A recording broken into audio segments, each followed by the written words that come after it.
Today we'll talk about how can you select time for match on your Windy app. We go to figure out the solution or know how you can do that on your app. So you just follow these ways, then it's going to work with you. So all you have to do, you just go down here.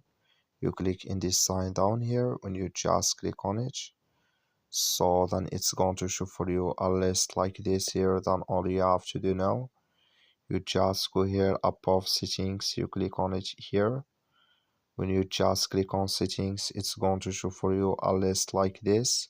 Then all you have to do now, so you just go down here, then you come here to time format, you just click on this sign here.